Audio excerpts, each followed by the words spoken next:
মনোমুগ্ধ হয়ে শুনি। এর আগেও যার আলোচনা আমরা মন্ত্রমুগ্ধের মতো আমাদের অভিভাবকগণ শুনেছে। আমাদের আজকের প্রধান আলোচক আমার বড় ভাই জনাব হারুনুর রশিদ, আহ্বায়ক, বাংলাদেশ জাতীয় যুব সংহতি কেন্দ্রীয় কমিটিকে তার মূল্যবান বক্তব্য প্রদান করার জন্য অনুরোধ জানাচ্ছি। আউযু বিল্লাহি মিনাশ শাইতানির রাজিম। বিসমিল্লাহির রহমানির রহিম। প্রিপারেটরি ল্যাবরেটরি একাডেমি কর্তৃক আয়োজিত 18তম প্রতিষ্ঠাবার্ষিকী ক্রীড়া প্রতিযোগিতা এবং পুরস্কার বিতরণ অনুষ্ঠানের সম্মানিত সভাপতি, সম্মানিত প্রধান অতিথি, বিশিষ্ট অতিথিবৃন্দ, আজকে বিশেষ করে এই প্রাঙ্গণে যারা বসে আছেন এই গরমের মধ্যে অধীর আগ্রহ নিয়ে, সেই সমস্ত অভিভাবকবৃন্দ, ছাত্রছাত্রীবৃন্দ, সকলকে আমার অন্তরের অন্তঃস্থল থেকে সালাম জানাচ্ছি। আসসালামু আলাইকুম রহমতুল্লাহ। আমাদের জাতীয় কবিকে একটু গল্প করি, আমরা আলোচনা করি। জাতীয় কবিকে কাজী নজরুল ইসলাম, ওনার একটা বিখ্যাত কবিতা আছে সংকল্প। সেই সংকল্প কবিতায় জাতীয় কবি কি বলেছিলেন? থাকবো না কো বদ্ধ ঘরে, দেখবো এবার জগৎটাকে, কেমন করে ঘুরছে মানুষ যুগান্তরের ঘূর্ণিপাকে। দেশ হতে দেশ দেশান্তরে ছুটছে তারা কেমন করে বীর ডুবুরি সিন্ধু সেচে মুক্তা আনে, কেমন করে দুঃসাহসী চলছে উড়ে সঙ্গোপনে। তারপরে কি বলেছিল? শুনবো আমি ইঙ্গিত কোনো মঙ্গল হতে আসছে ধেয়ে। তারপরে কি বলেছিল? সবচেয়ে গুরুত্বপূর্ণ কথা, যে আকাশ ফুঁড়ে উঠবো আমি, নামবো আমি পাতাল ফুঁড়ে। কি বলেছিল না? এই কথাটাই আমি এই কারণে বলছি, আজকে বিংশ শতাব্দী পার হয়েছে। এখানে যে বাচ্চারা বসে আছে, 122 বছর 23 বছর আগে আমাদের জাতীয় কবি এই কথা বলেছিলেন, বিশ্বটাকে দেখবো আমি আপন হাতের মুঠোয় পুরে। এই বিশ্বটাকে দেখতে পাচ্ছেন আপন হাতের মুঠোয় পুরে? আমরা সবাই কিন্তু এখন বিশ্বটাকে দেখি। আজকের এই শিশুরা আগামী দিনে আমাদেরকে এভাবেই জাতীয় কবির মতো করে সারা পৃথিবীটাকে দেখাবে। এই প্রিপারেটরি স্কুলের বাচ্চারা আমাদেরকে সারা পৃথিবীতে পরিচয় করিয়ে দেবে। কি পারবে না? ইনশাল্লাহ পারবে। কারণ আজকে যে মুখগুলো আমি দেখতে পাচ্ছি, আমি বিশ্বাস করি, আমি বিশ্বাস রাখতে চাই, এই শিশুরাই আগামী দিনের ভবিষ্যৎ, এই শিশুরাই আগামী দিনের বাংলাদেশ, এই শিশুরাই আগামী দিনের পৃথিবী।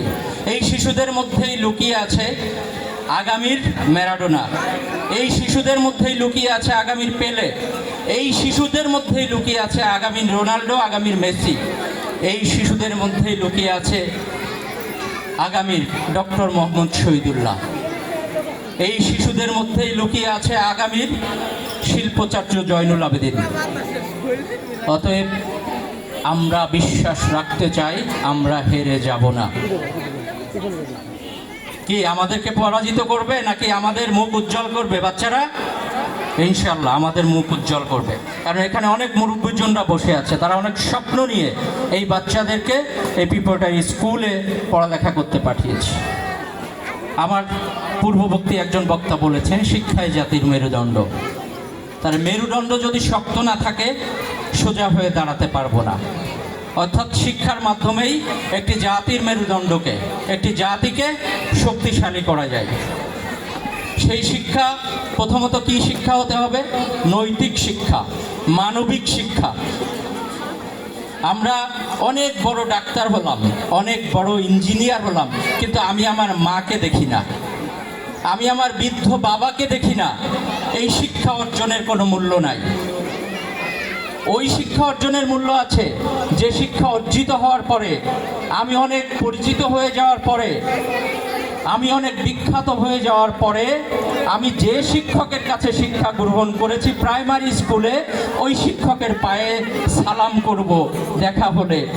এই শিক্ষার দরকার আছে, ওই শিক্ষা অর্জনের দরকার আছে।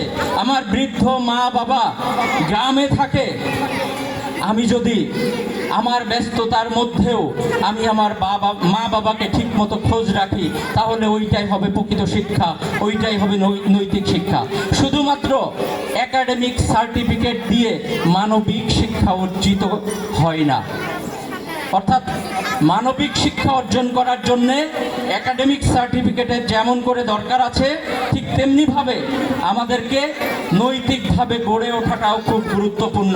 আর সেই নৈতিকভাবে গড়ে ওঠার জন্যে প্রথম দরকার একজন ভালো শিক্ষক, একটা ভালো স্কুল, একটা ভালো প্রতিষ্ঠানে যাওয়া। আমি মনে করি প্রিপারেটরি স্কুল আপনাদের এই অঞ্চলে যে শিক্ষা প্রদান করে চলেছে, যে জ্ঞানের আলো ছড়িয়ে চলেছে, যে জ্ঞানের মশাল এই ভবানীপুরের মাটি থেকে ঢাকা এবং সারা বাংলাদেশে ছড়িয়ে চলেছে, আগামী দিনে এই মশাল আরও বেশি প্রজ্বলিত হবে, শানিত হবে। এখানে যে শিক্ষক মণ্ডলী আছে তারা তাদের জ্ঞানের সর্বোচ্চটুকু দিয়ে, আন্তরিকতা দিয়ে, মেধা দিয়ে আমি বিশ্বাস করি আপনাদের বাচ্চা কাচ্চাকে তারা ভবিষ্যতের জন্যে মানুষ হিসাবে ইনশাল্লাহ গড়ে তুলবেন। আপনারা সেই কাজে তাদেরকে সহযোগিতা করবেন। আমরা যারা আছি যাব, কিন্তু আপনাদেরকে অবশ্যই কি MA পাস করেছিলেন, কি গ্রাজুয়েশন কমপ্লিট করেছিলেন তা না, ওনার একাডেমিক শিক্ষা ছিল খুবই কম। আপনারা জানেন উনি রুটির দোকানে কাজ করেছিলেন। অর্থ কষ্টে, অর্থভাবে উনি লেখাপড়া করতে পারেন নাই। ওনার কোনো সার্টিফিকেটও ছিল না তেমন, কিন্তু তার লেখা বই নিয়ে আজকে কি হচ্ছে, গবেষণা হচ্ছে। তার লেখা কবিতা নিয়ে আজকে গবেষণা হচ্ছে, তার একটা শব্দ নিয়ে গবেষণা হচ্ছে। আমরা যদি এই ধরনের মানবিক মানুষ না হতে পারি, আমরা যদি এই ধরনের জ্ঞানের মশাল নিজের অন্তরে জ্বালিয়ে দিতে না পারি, তাহলে আমাদের দ্বারা আমার পরিবার, আমার সমাজ, আমার দেশ বা এই পৃথিবী কোনোই উপকৃত হবে না।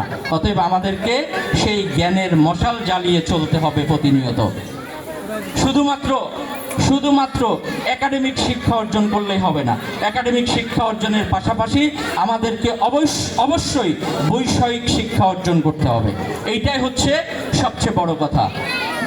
আমাদের জাতীয় কবি আরেকটা কথা বলেছিলেন, উহারা প্রচার করুক হিংসা বিদ্বেষ আর নিন্দাবাদ, আমরা বলিব সাম্য শান্তি, এক আল্লাহ জিন্দাবাদ। কার কথা বলেছিলেন? এক আল্লাহ জিন্দাবাদ বলেছিলেন। উহারা চাহুক ডোবার ক্লেদ সংকীর্ণতা পায়রার ক্ষোভ, আমরা চাহিব উদার আকাশ প্রেম অভেদ।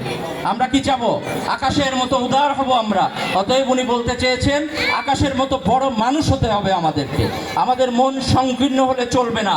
সমাজে আলো ছড়াতে হলে আমাদেরকে বড় মানুষ হতে হবে, বড় মনের অধিকারী হতে হবে। তাহলেই আমাদের দ্বারা এই সমাজ উপকৃত হবে, এই রাষ্ট্র উপকৃত হবে। তাহলেই আমরা আগামী দিনে একজন সফল মানুষ হিসাবে নিজেকে পরিচিত করতে পারবো। উনি আরো বলেছিলেন, ভক্তের মেলা শক্তি মাতাল দত্তরা সেটা করে মাতলামি খেলা, তক্তে তাহার কালি পড়িয়াছে অবিচারে আর পাপে, তলোয়ারে তার মরিচা ধরেছে নির্যাতিতের সাপে, ঘন গৈরিকে আকাশ রাঙায়ে বৈশাখী ঝড় আসে, ভাবে লোভন্ধ মানব তাহার গদির লগন হাসে, যে আগুন ছড়া এসে বিশ্বে তারি দাহ ফিরে এসে, ভীম দাবানল রূপে জ্বলিতেছে তাহাদেরই দেশে দেশে। এখানে উনি যে কথাগুলি বুঝাতে চেয়েছেন সেটা হচ্ছে অল্প বিদ্যায় ভয়ঙ্করী এক কথাই। অতএব আমাদেরকে অল্প জ্ঞান অর্জন করে অনেক কিছু জানি এটা বোঝালে চলবে না। আমাদেরকে বেশি জ্ঞান অর্জন করতে হবে। শয়তান আর আদমের মধ্যে পার্থক্য কি আপনারা সবাই জানেন। শয়তান ছিলেন বুদ্ধিজীবী আর আদম ছিলেন জ্ঞানী। হযরত আদম আলাইহিস সালাম কি ছিলেন? জ্ঞানী। জ্ঞানের একটা পরিসীমা থাকে, আর বুদ্ধিজীবী ওই পরিসীমায় গিয়ে নতুন করে ফন্দি আঁটতে থাকেন কিভাবে এটাকে পার করা যায়। আল্লাহ রাব্বুল আলামিনের সাথে চ্যালেঞ্জ ছুড়ে দিলেন শয়তান। আদম আলাইহিস সালামকে কি বললেন? ওই গাছের নিয়ে কথা বলবেন। আমি শুধু এটুকু বলতে চাই, উহারা প্রচার করুক যে কথাটা বলেছিলাম, হিংসা বিদ্বেষ আর নিন্দাবাদ, আমরা কখনো হিংসা প্রচার করব না, আমরা কাউকে নিন্দা করব না। আমরা সবসময় কি করব?